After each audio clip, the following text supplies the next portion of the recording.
Hello guys, welcome. Collective reading tayo ngayon. So tingnan natin kung ano yung current energy ng person mo. Be open-minded po, hindi po halos lahat makaresonate. Kaya piliin nyo na lamang. And thank you nga po pala sa mga nag-subscribe. Lalo na po sa mga bumabalik. Marami pong salamat. Give me the message for collective. Ano yung current energy ng person mo? Ano yung kanyang sitwasyon, okay?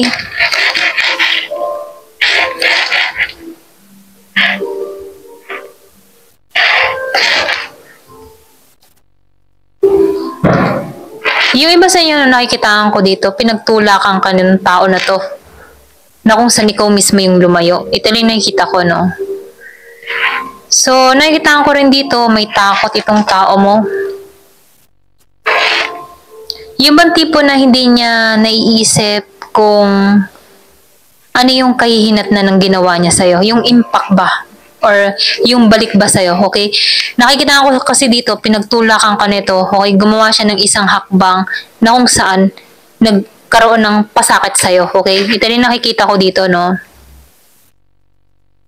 Kasi itong tao mo, nakikita ko dito na yung bang tipo na ini-ignore nito yung calling sa kanya, okay?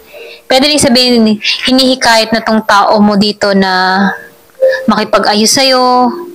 Pero meron akong nakikita ditong tao, okay? Pwedeng ikaw din to or pwede rin itong tao mo, no? Na kung saan, no, ayaw niyang makipagkasundo or ayaw kanyang kaharapin, okay? Yung iba sa inyo, nakikitaan ko dito na meron kang tao na may takot, okay? May takot siyang nararamdaman. Pwede rin sabihin na itong tao mo, no, meron tong mga nagawa sa'yo kung bakit may takot tong nararamdaman, okay? Pwede rin sabihin yung iba sa inyo, takot kang kaharapin nito dahil meron kayong hindi pinagkasunduan or pwede rin sabihin iniisip ng tao nito na once na nakakausap ka, wala lang kahihinatnan yung pag-uusapan, okay? Meron ako nakita dito na Pisces, merong Aries, Leo, and Sagittarius. Merong Gemini, Aquarius, and Libra. So, nakikita ko dito, no, meron ditong tao na nag-isolate or pwede rin sabihin, piling niya, helpless siya, okay? Yung tipo na feeling down sa sitwasyon, feeling trapped sa isang sitwasyon na kung saan ano, hindi niya makita ng malinaw kung ano ba yung mga dapat gawin, okay? So, nakikita ko dito yung iba sa inyo, wala pa rin usap kayo ng tao nito, merong breakup na nangyari. Kumbaga, itong breakup na nangyari sa inyo, nakikita ko dito humantong yung pagkabalisa, hindi panatag, okay? Ganon. Ito lang yung nakikita ko.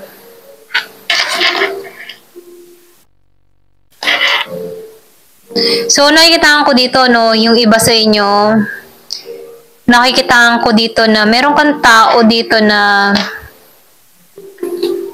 mahilig din tong magmanipula, okay? Meron kang tao dito na very rude, okay? Hindi alam, ibang hindi niya iniisip yung mga sinasabi niya, masakit siyang magsalita, ganon. So, meron ako nakikita ditong Virgo, Capricorn, Taurus. Yung iba naman sa inyo, nakikita ko dito na mabagal yung recovery niya, no? Pero nag-healing na to, paunti-unti, okay? So, nakikita ko rin dito, no? Meron ka ditong tao na, alam mo yung tipong ayaw niya magbago, ganyan. Pero nakikita ko dito na meron ditong natapakan mo yung ego, okay? Pwede rin sabihin, meron kang nasabi dito na kung saan ano, itong tao mo na apakan mo yung ego, okay? So, meron ditong ginigising, ganyan, or ginigising sa sitwasyon, ganyan. So, meron ditong positive change na mangyayari dun sa iba, okay? Especially dito kay Virgo and Capricorn. Meron ding Leo. So, nakikita ko dito, ayaw nitong magbago, okay? Baga, nakikita ko dito, iba yung takbo ng isip ng tao mo dito, ganyan.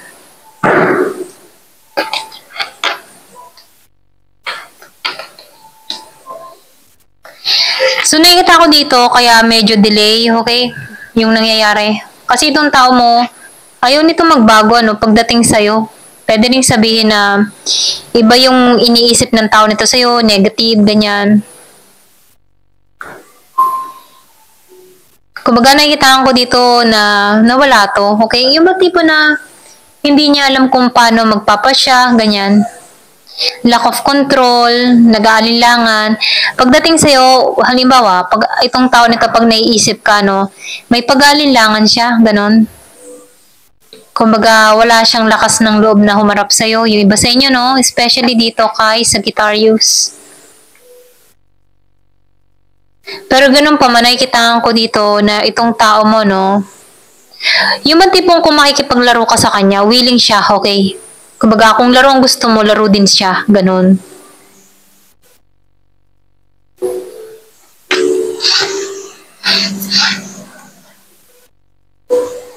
So, meron ka ditong tao na feeling trap, okay? Hindi pa rin to nakaka-move on. Yung iba sa inyo, no? Yung iba naman sa inyo nakaka-move on, no? Yung iba naman sa inyo hindi pa. Okay, meron ditong Scorpio, Cancer, and Pisces, ano? Kumbaga, nakikitaan ko dito na may miss opportunity. Okay, nagkakaroon to ng miss opportunity. Dahil natatrap pa rin siya sa nakaraan, ganyan. Merong Year of the Snake, Year of the Dragon, Year of the Dog. Merong Year of the Horse.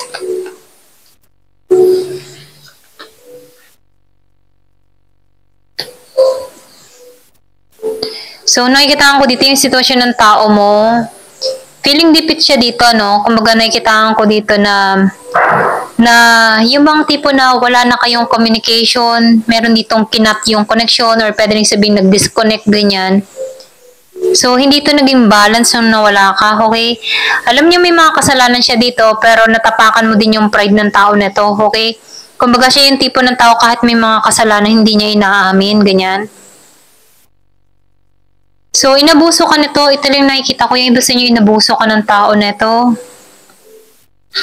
Yung iba naman sa inyo, meron ka ditong tao na insecure sa iyo kasi nakikitaan ka ng tao nito na naka-moving on sa sitwasyon, ganyan.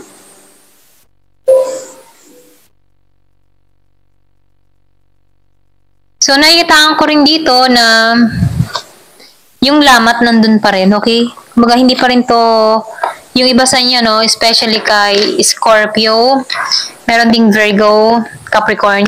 Kumbaga, nakikitaan ko dito na meron tong na yung matipong na-loss niya yung opportunity about sa'yo, okay? Sana maayos pa pero nagmamatigas siya dito, ganyan. Kumbaga nakikitaan ko dito takot tong magbago, ganyan. So nakikitaan ko rin dito na meron ditong naiwan, okay? Yung bang naiwan na scars sa puso niya, ganyan, or pwede rin sabihin masakit na alaala na kung saan nahihirapan pa rin tong maka-recover. Yung iba naman sa inyo nakikitaan ko dito merong nahihirapan pagdating sa financial, pwedeng walang trabaho, pwede rin sabihin kinakapos, ganyan. So, nakikita ko dito yung iba sa inyo, inabuso ka naman ng tao na to, okay? Na nagbigay ng lamat sa'yo. Meron ditong Gemini, Aquarius, and Libra, ganyan. Merong letter A, K, and H.